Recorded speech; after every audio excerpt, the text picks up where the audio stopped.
welcome to the Integrate This EdTech podcast. I'm Jeremy Mikla. I'm joined by co-host David Berner. And our guest today we're happy to bring on board is John Sowash. John, is definitely a well-known name, I think, in the space around the Google Workspace environment for sure. But I know he's got a lot of great ideas and a lot of great insight into other topics that we're going to dive into here as well today.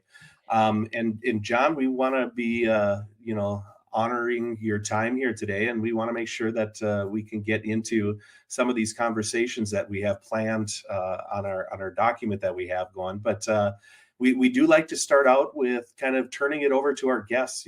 Tell us a little bit about your background. How did you move into this educational technology space to the point where you have your own blog, your own newsletter, your own podcast about the Chromebook Classroom? Yeah, great to be with you guys. Thanks so much for having me on. My journey is kind of an accidental one. This was not a well planned out process. It just kind of happened, and you step through the doors that open. I started in the classroom. I live in Michigan.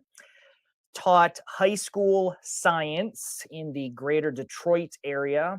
Did the life science, so I'm the guy responsible for making the entire school stink in the springs with our dissections. I did biology, anatomy and physiology, AP bio, health, PE, all the kind of life science things.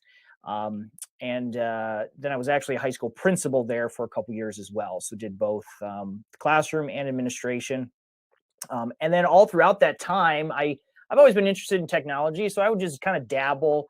And this was back, gentlemen, in the olden days, ancient history, just after the stone tablets, back when we were just getting Wi-Fi into school buildings. So I distinctly remember getting a couple laptops. I was the first classroom to get like a mounted permanent overhead projector. You had to check them out before. And I was always very interested, so just kind of, dabbled and explored. And probably one of the most important things that I did was start a blog. And this was back in the blogger days, back when blogging was cool. I still blog. I don't know. Do you guys blog? Nobody blogs anymore. Not much. So I did dabble with it once upon a time too, and actually did have my own a registered domain. But that sure has been a while. I think people now, don't you think, maybe prefer a little bit more of this audio video format versus the written word? It definitely seems so. I'm not convinced myself, and I'm happy to share my process, but I've got to write stuff before I can record. So for me, writing the blog post is kind of like the first step to the other things. I'm so glad I started that blog, which is really just a learning journal.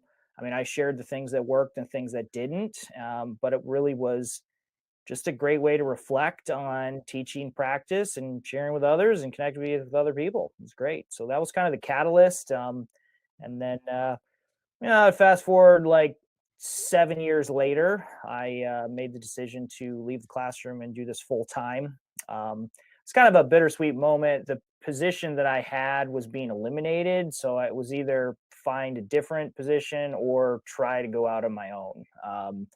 And I was like, well, we'll give this a shot. So I did that, and that was 12 years ago. So for the last 12 years, I've been full-time helping teachers and students use Google tools in the classroom, from Chromebooks to Drive and Classroom to now the latest, which I'm sure we'll get into, Gemini and AI.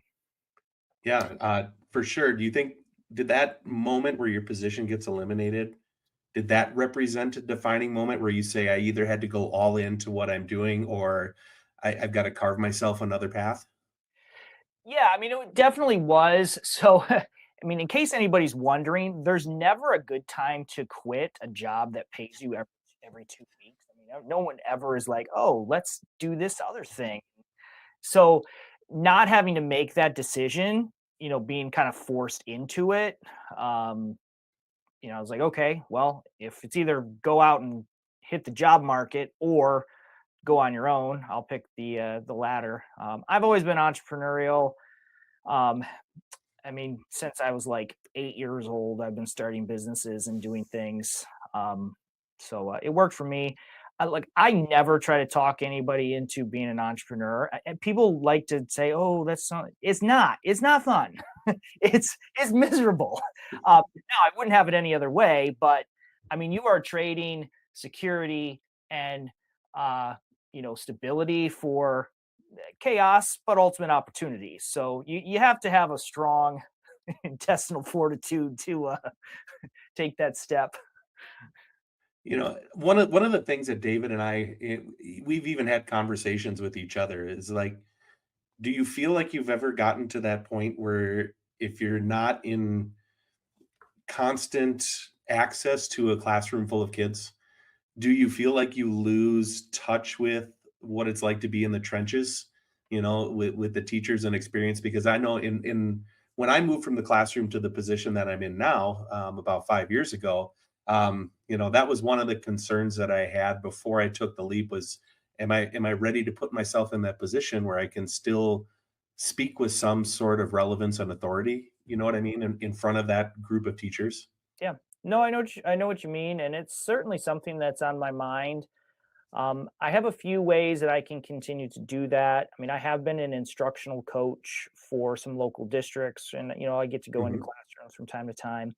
I also have 5 children of my own, so they're a good testing ground. I mean, I've got elementary, middle, and high school students I see every single day, so that helps as well.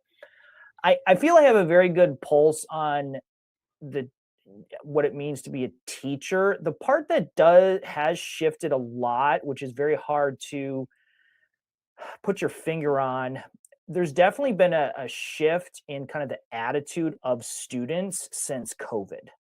Um, and I don't know if it was COVID and that whole situation or the new technology coming out, but there's definitely been a shift in just the attitude towards education in general, which I do legitimately feel concerned for teachers because that's a tough attitude to combat that in large part is not really under their control. Yeah, and John, as you're looking, yeah, I know you had mentioned earlier about like the blog and how as you approach things, you're scripting things out to help first kind of give you some direction as to what you're going to do. But we mentioned a couple different things, ways of delivering content.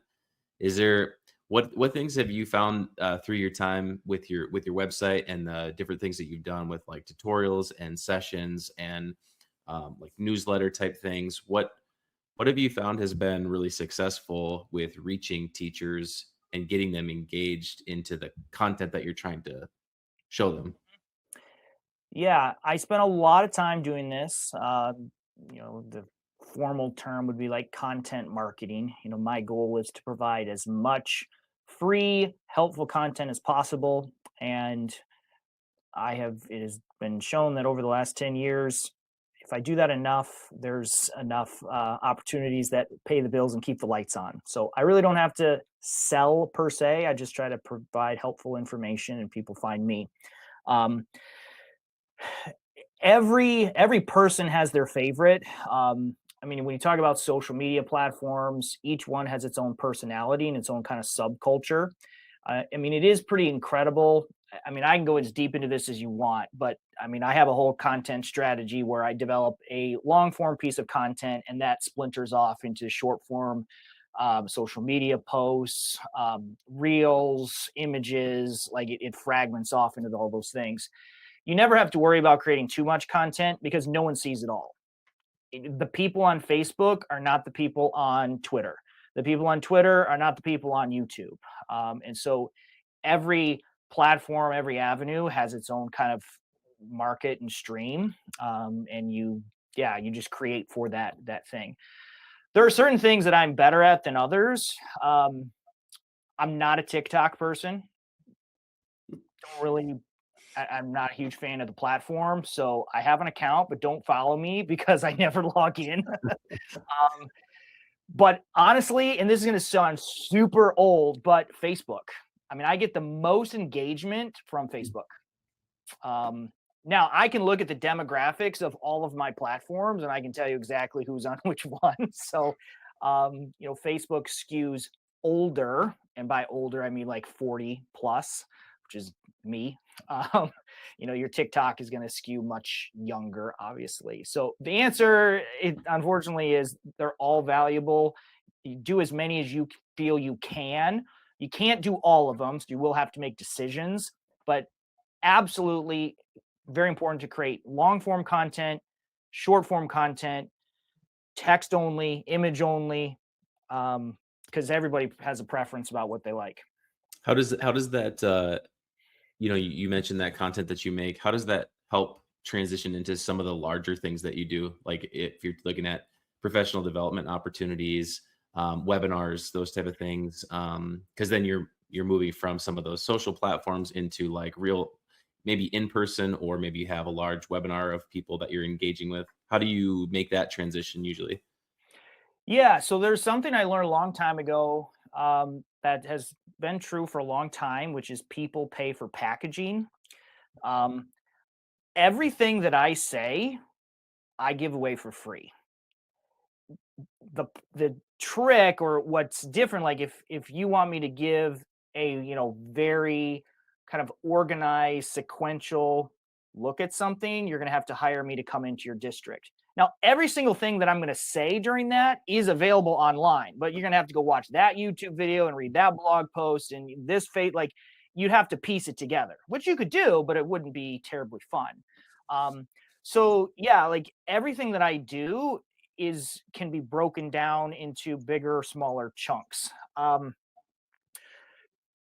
was watching. I've enjoyed watching comedians lately. A couple of my favorites are John Crist. He's hilarious, and Nate Bargatze. Had a chance to see both of them live. I would say that a lot of what I do, and probably what you guys do as well, is very similar to stand-up comics. Unfortunately, neither of us are as funny as either of those guys, and we certainly don't make as much money as those guys. But all a comic is doing is making an observation, testing out a bit, which might range from like 2 minutes to 20 minutes. Then they do a whole bunch of those and they stitch those together into an hour-long special or whatnot. So that's really what all I'm doing. Like I'm seeing this cool thing that Google has created. I'm like, oh, I could use that as a language arts teacher, do such and such. Well, that might be a 2-minute, a 3-minute thing. And I'll take this thing for math teachers. So you're just kind of assembling those pieces together. And again, it could be a 10-minute YouTube video. It could be a hour-long webinar, or it could be a 3 or 6 hour PD session. The content can be kind of assembled almost like Legos, if you do it well and you have a good handle on the content. What is your thoughts on, as far as like when we talk about meaningful tech use in the classroom, and so that it has something like pedagogy first, then integrate the tech.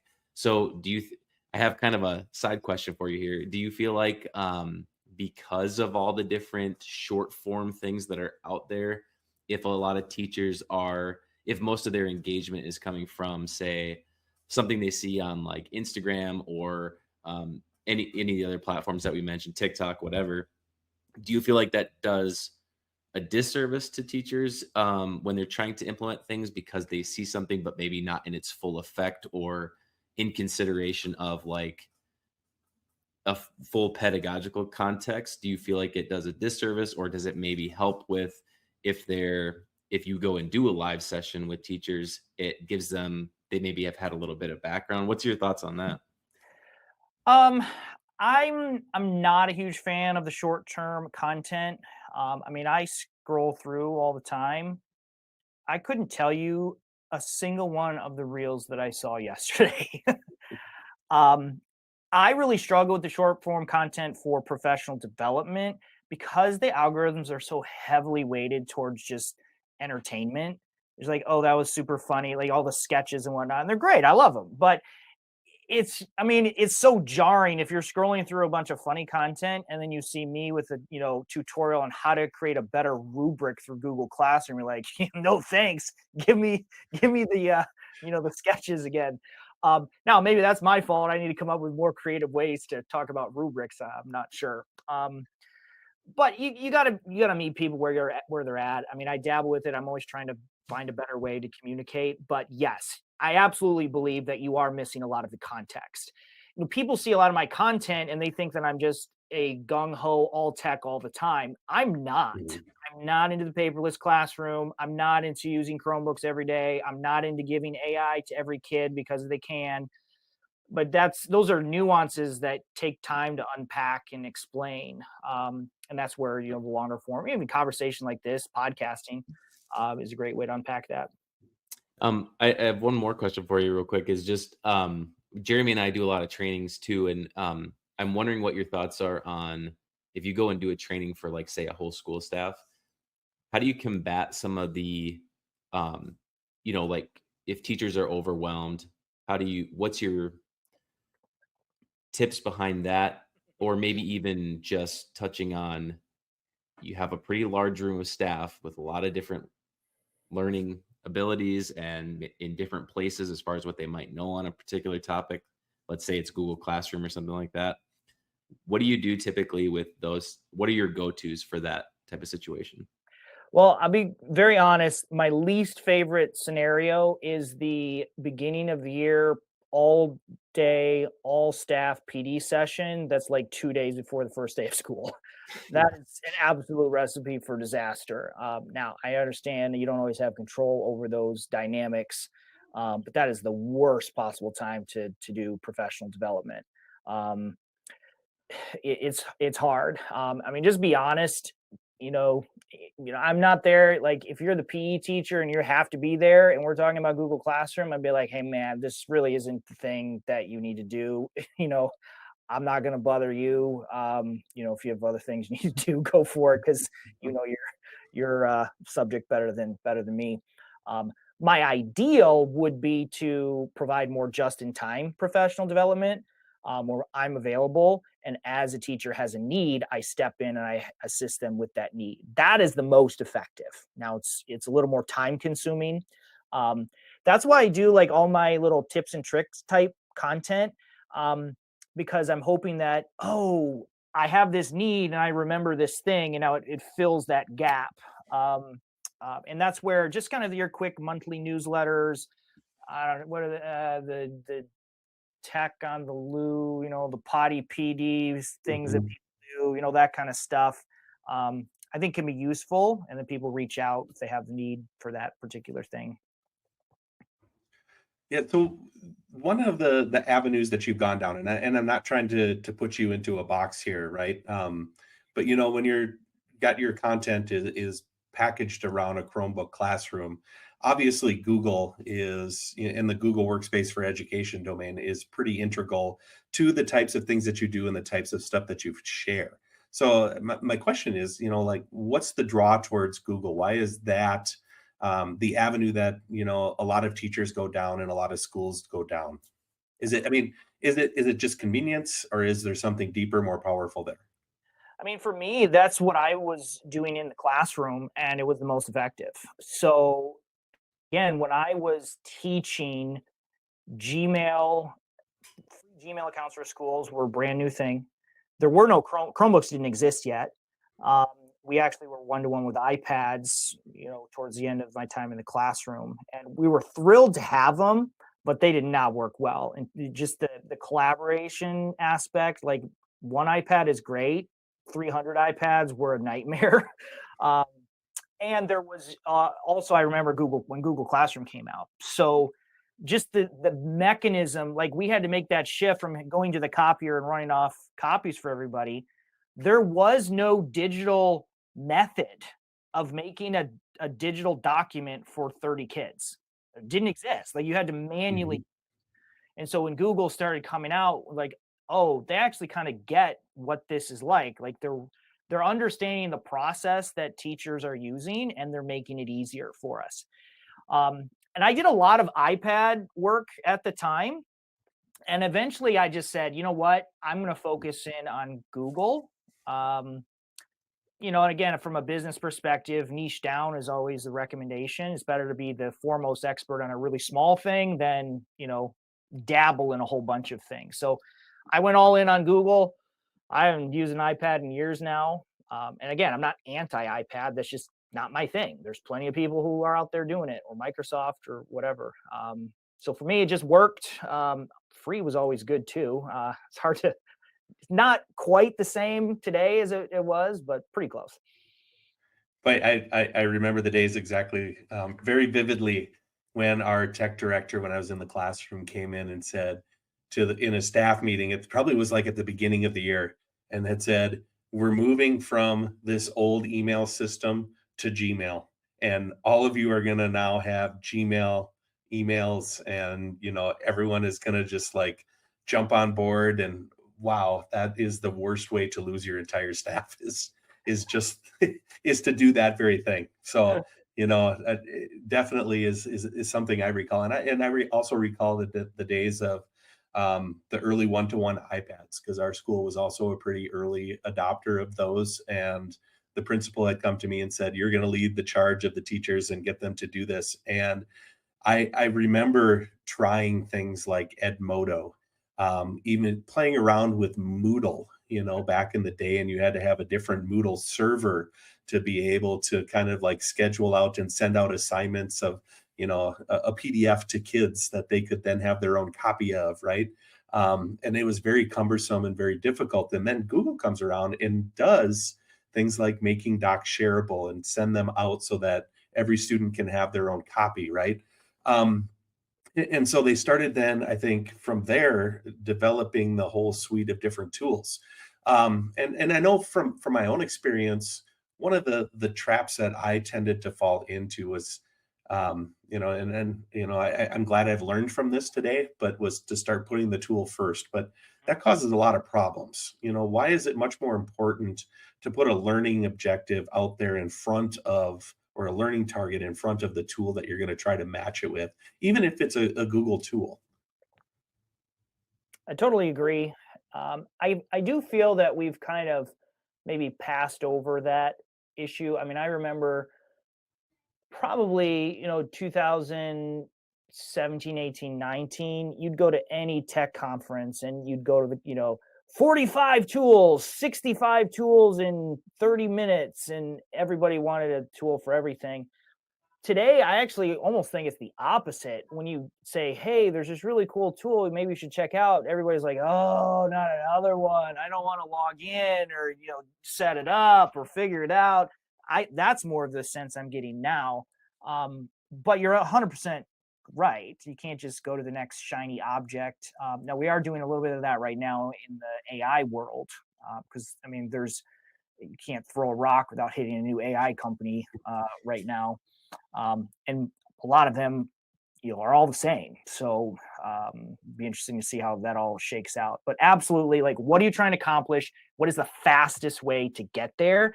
But I wouldn't even say edtech tool. I would just say paper and pencil is the best way to do it. Then goodness sakes, make your life easy. Just write it down. Pick the best tool to get the job done.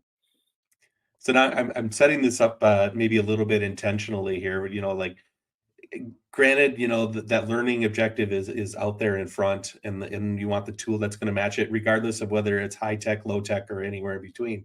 But Google has, I think, a lot of maybe a platform of different tools that are really neat. Do you think there are any that are underutilized or underrated in your mind that could really help to accelerate learning for a student, or improving instruction for a teacher?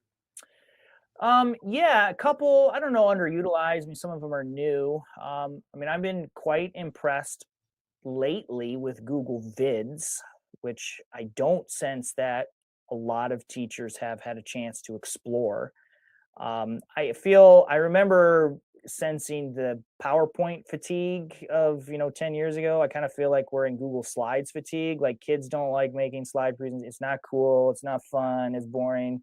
So yeah, Google Vids could be a nice alternative to that. That would be the new one. And then Google Sites, honestly, Sites was very popular pre-Classroom because everybody made teacher pages, but then Classroom kind of absorbed a lot of that.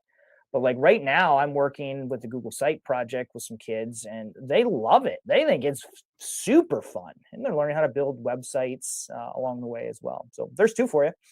Yeah, that's really cool. And I've actually seen people that have taken Google Sites and used, something that they have developed in maybe like AI Studio. And then they're able to take that code and embed it onto their site and almost make like a live web app that just needs to be hosted on a Google site, something that, hey, all of these schools have access to, right? Yeah, except they tend to block them because the kids have figured out how to do it too. And now the kids are building their own game websites, which is creative and frustrating at the same time. Oh, those kids. That's why we love them, though. I want you to switch and put on a different hat here now, and maybe you're kind of like started to mention that here. What sort of admin level decisions do you think are important to be able to not prevent maybe innovation from teachers, but yet to be able to keep in mind the security and the safety of students? Yeah, and I don't know if your intention for this question was more of the like school principal level or the IT I admin. think I'm going more IT admin role. Yeah, because I've stepped into that role a lot more over the last 7 or 8 years. Kind of coming out of COVID, so many schools deployed Chromebooks and other tech just in an emergency situation with very little planning. And so I've done a lot of work in the Google Admin Console to help schools thoughtfully apply policies and whatnot.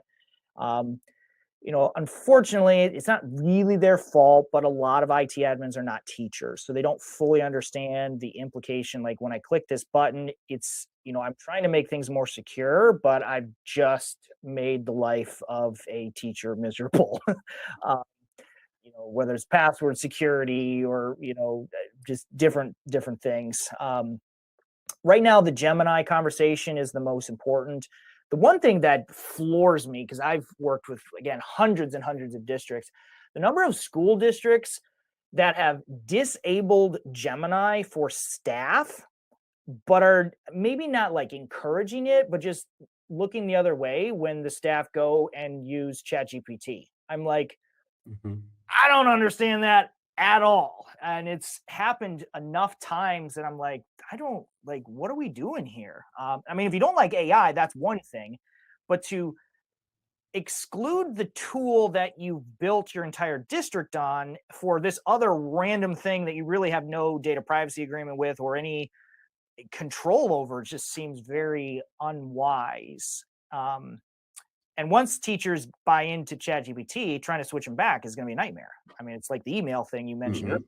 They're not going to want to switch. Once you drink a Coke, don't give me a Pepsi. And another way to look at this too is from the teacher side. So I know Jeremy just had you think about it from like the tech side and admin side, and kind of controlling what's accessible. But from and I know we're going to talk about AI in a little bit. I know we've got some questions there, but as far as instructional integrity and balancing a mix of exposure for teachers to AI tools and how they implement those tools, what do you think is the most important thing for maybe so now like the leadership side, whether it's a principal or if it's like a curriculum coordinator, what should they be looking at in terms of utilizing and getting these tools to their teachers, but maintaining instructional integrity and not losing sight of that? Because like so much of what we've seen in the past is an explosion of edtech tools and not the best implementation of those tools. So could you touch on that a little bit? Yeah. I hope I can communicate this well. This is something I've been thinking a lot about. So I've been using AI for, I don't know, 2.5 years now. I mean, it's certainly improved. That's pretty easy to see. But I have definitely noticed a shift in like how I am using it. And I don't know if I can communicate this super well, but like it's a skill. You really have to figure out how to use AI effectively. And I think the most important thing about AI use is you have to know what you want. If you don't know what you want, AI is going to give it to you and you're going to use it. And it may or may not be the right thing. So if you are really smushy in your pedagogy, you don't know what your standards are, you don't know what you're trying to accomplish, AI is always going to give you an answer, and it's going to guess. If you don't direct it, it's just going to guess, and sometimes it gets it right and sometimes it gets it wrong. And that also is, I think, why I'm so uncomfortable giving especially elementary and middle school students access to AI, because they don't know what they want yet. They don't know where they're going. So AI is a tool that helps you get where you're going faster. But if you don't know, it's just going to take you somewhere, and you may or may not like where you end up. So that's, it's kind of a twofold issue for schools. Your teachers have to have some basic skills to know how to use it. But then your administration has to be strong enough to set that vision that says, this is where we're going. This is the curriculum. These are the expectations. This is the school culture that we've created. And now we can use the AI to help us implement those things. If you don't have that, then you just fragment into all these different places, and it feels like AI is negatively impacting you. It's just amplifying what was there, good or bad. So hopefully that comes across. I haven't written a blog post about that yet, because those thoughts are still percolating in my mind. Right. How can we, because we have so many people involved and tech is so widely used in schools, do you have any thoughts on how we can overcome some of the silos of departments, like where we've got, there's the tech folks, they make sure that everything is secure. They're in the admin console. Nobody else really knows much about that, making an assumption there, but they're kind of doing their thing. We have the pedagogy folks over here who are doing their thing. Do you have any thoughts about how we can kind of break those down and bring those people to the table more together so that they can learn more about what they're doing in the school? Honestly, I think it's school leadership. It's not an easy answer, but I mean, yes, I have worked with districts and in districts where the IT person operates like a dictator, and I'm like, I don't understand how. I mean, that's a leadership thing. That's not allowed. Like, you are just one piece of this organization. You don't just get to dictate whatever you want and then tell everybody else to deal with it. Like, we have to have that conversation. But that's the superintendent or whoever's leading the school. It's just like, hey, we're in this together. We got to all do that. So that's a leadership thing, making sure that everybody realizes that we're all one piece of this larger whole, and everybody contributes to everything. Now, I do feel that there will end up being some silos, and you do actually need some silos, probably at the department level. Like, math instruction is going to be very different than language arts, and they're going to have different needs and requirements and concerns. And so I think that's okay, but that's where you have to have those higher level groups where we take all of those things into consideration. But ultimately, I think it's top leadership. Yeah, so it sounds like you're, if I'm hearing you right, you're kind of saying like there's avenues for both of these things to be occurring. It just depends on what it's for. Somebody's got to pull it all together. Someone's got to, bring those lines of communication, and let people say, hey, we want to hear your concerns, and understand that there's going to be differing opinions. And at some point, we're going to have to pick one or the other, but that doesn't mean you're necessarily wrong. It just means this is the direction. We've got to pick something. So this is the direction we're going to head. Sure. And one other question here, if you're looking at like the school as a whole, and let's say the school is maybe doing something like a one-to-one rollout tomorrow, or something that is going to get tech to students, is there anything that you would communicate to like a tech coordinator or a tech integrationist of big mistakes that could be easily avoided with a simple fill in the blank? One thing I think schools need to consider is the parent concerns. I mean, look at how many resources we extend to manage tech in the school environment. Parents do not have that level of expertise, the equipment or the tools that we have. And so that's something like I've been a little surprised. Like as a father of 5 kids, I feel that I basically run an IT organization at my just managing all the Alexas and the Nintendos, and the Xbox and the phones. And I mean, it's a real challenge. And I think that is becoming more apparent with like AI. So you have parents who may or may not want their kids to have AI, and just making sure that we communicate what this is, the safety, guardrails that we've put in place. Because the parents can make your life miserable, if you don't bring them on board and listen to some of those concerns.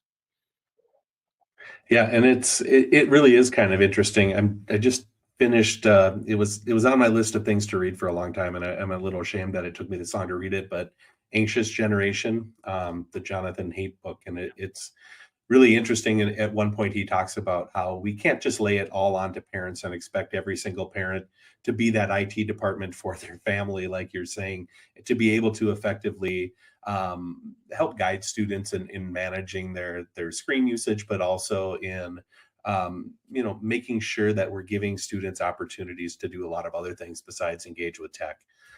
So it's kind of interesting to hear you say something a little bit similar, why it's important to bring parents into that conversation, I think, at the same time, and get that perspective. And I think AI definitely it is accelerating that conversation in many different ways as well. So like my kids, we don't let our kids have phones until they drive. So you don't get a cell phone until you drive. So if I send my kid to your school and you hand them a Chromebook, okay. I mean, like I want to make sure that device is supporting our family goals as well.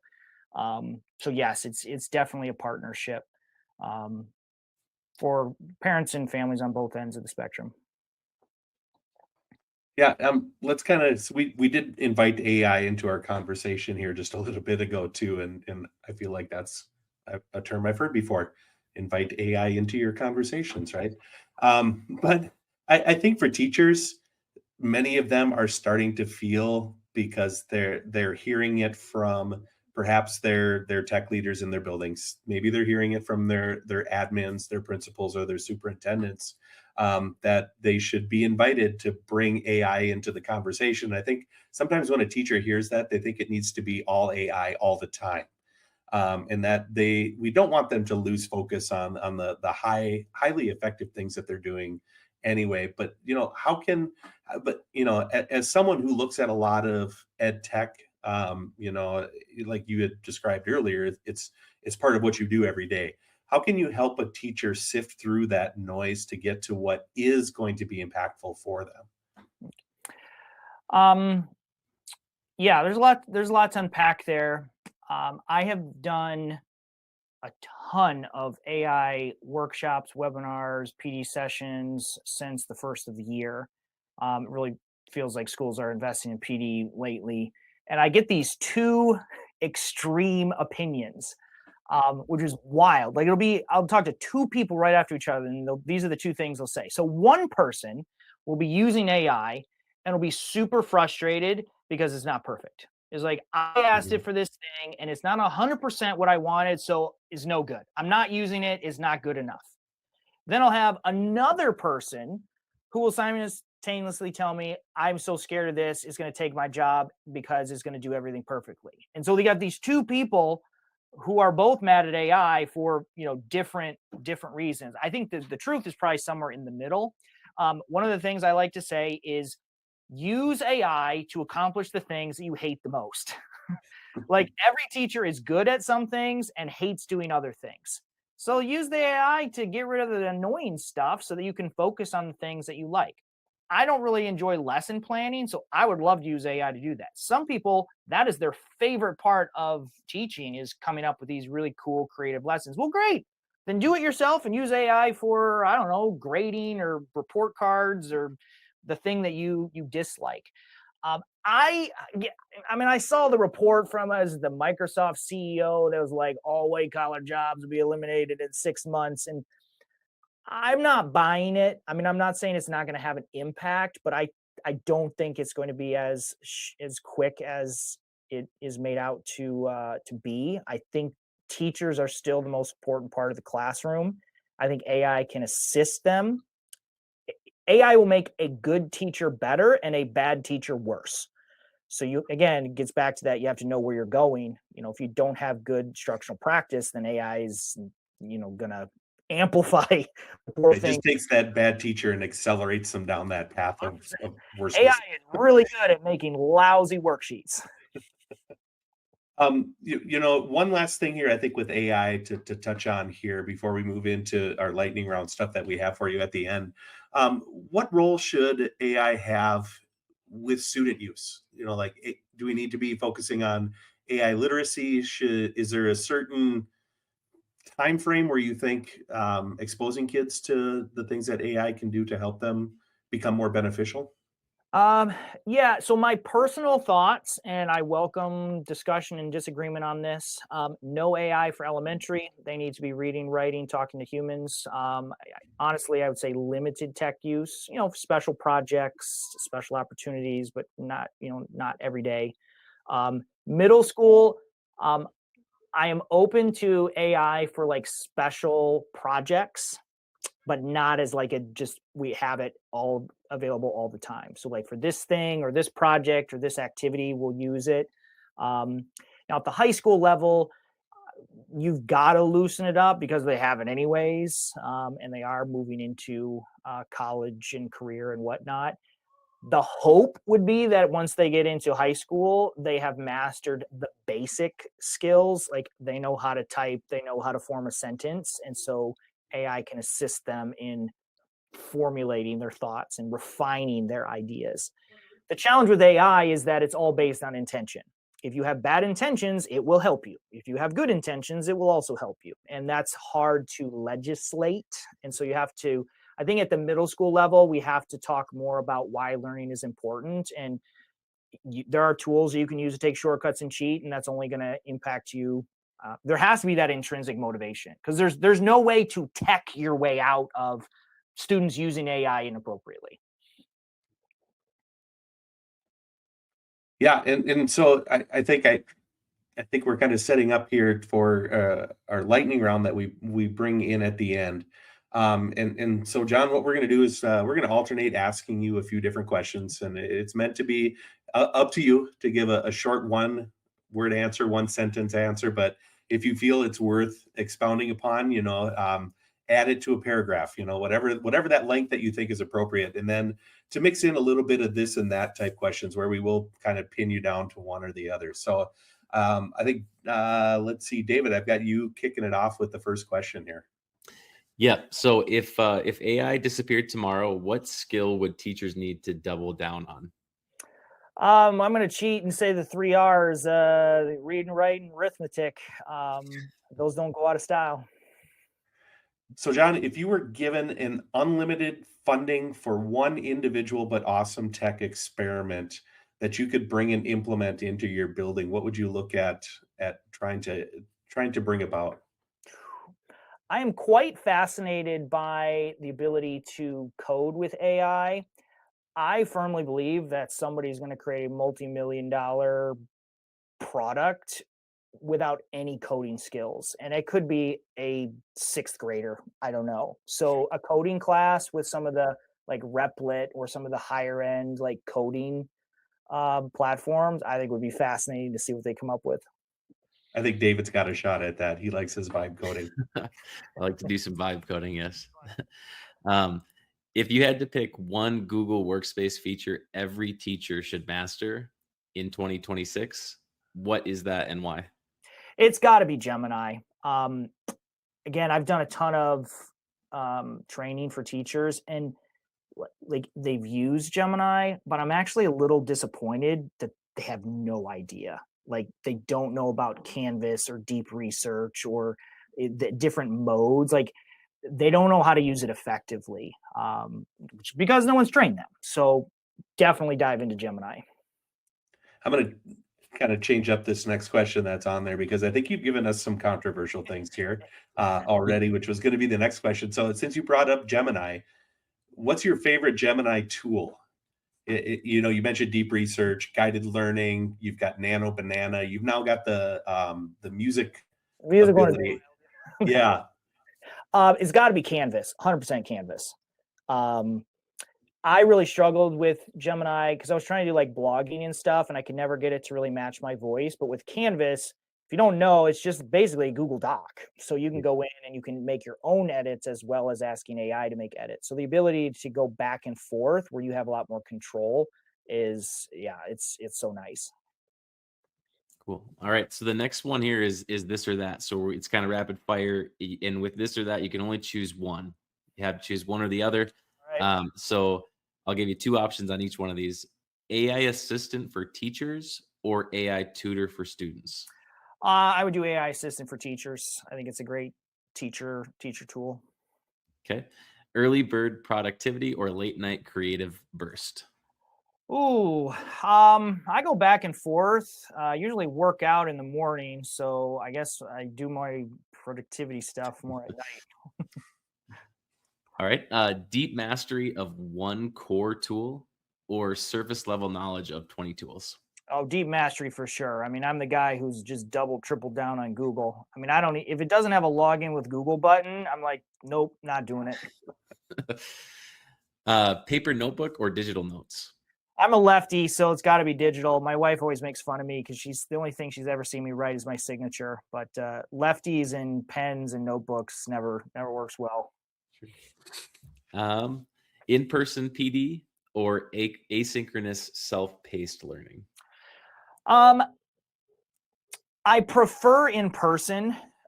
What I would say is in person works best for like introductory stuff.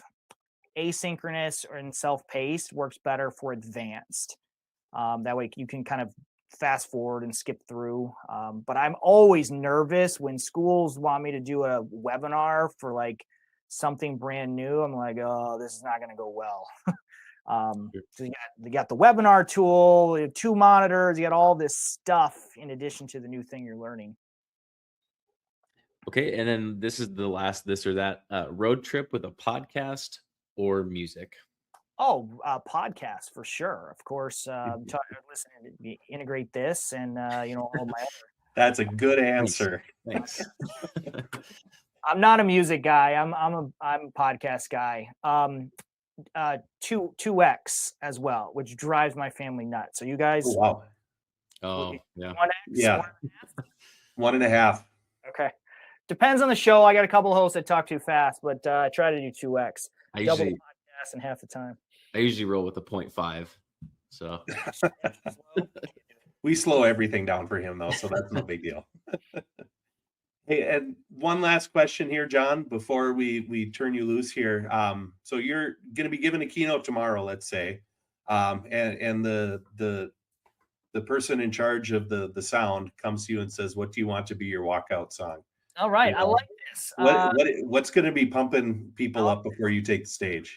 Yeah, it's an oldie, but I'm gonna go with "Glorious" by Macklemore. That one's been on my playlist a lot lately. It's a high energy song. Awesome. Well, John, thank you so much here for joining us. What we want to do is give you a little bit of the stage here. Is there anything coming up that you want to promote, or if you want to give a shout out to your website, your blog, your podcast, your newsletter, and we can definitely link all of those things in the show description.